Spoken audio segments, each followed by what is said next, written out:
कविता पाटील रेसिपीजमध्ये आपल्या सर्वांचं अगदी मनापासून स्वागत आहे।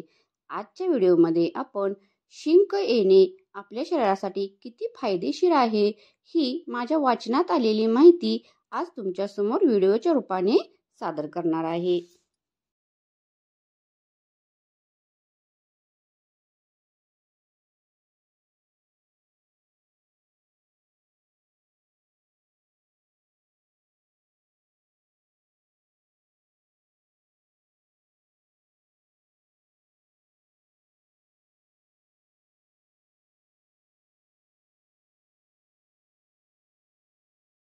आता शिंक येणे चुकीचे समजून लोक सॉरी म्हणतात, पण ती नैसर्गिक क्रिया आहे।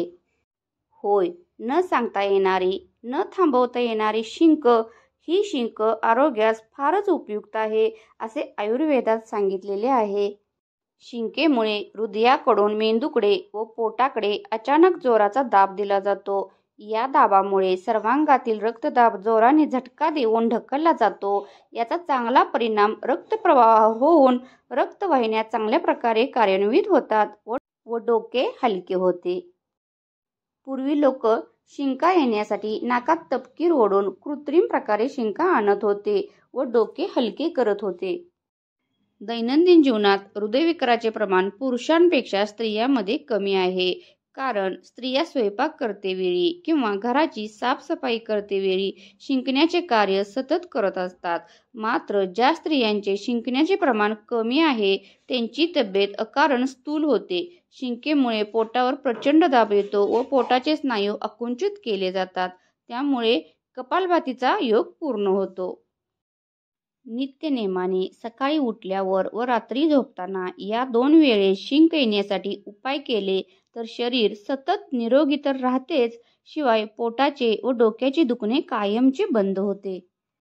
कृत्रिम शिंका येण्यासाठी नाकात स्वच्छ धागा फिरवला तर शिंका सहज येतात, यासाठी तपकीर वापरण्याची गरज नाही।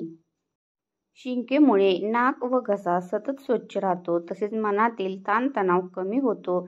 सर्वात महत्त्वाचे म्हणजे हृदयविकार होऊ नये यावर देखील हा रामबाण उपाय आहे।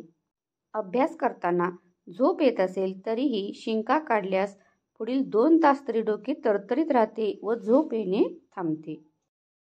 शिंकामुळे चेहरा थोडासा लालसर होतो व डोळ्यात पाणी येते, हे सुद्धा आरोग्यवर्धक आहे। चेहरा उजळतो व डोळे स्वच्छ होतात।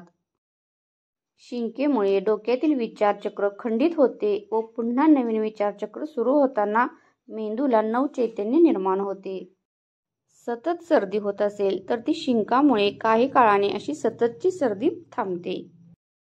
अशा अनेक उपयुक्त बाबींशी शिंकांचा संबंध आहे। अचानक येणारी व थांबवता न येणारी शिंक ही सजीवास ईश्वरी देणगी आहे। व्हिडिओ शेवटपर्यंत वॉच केल्याबद्दल मनापासून धन्यवाद। चला भेटू नेक्स्ट व्हिडिओमध्ये।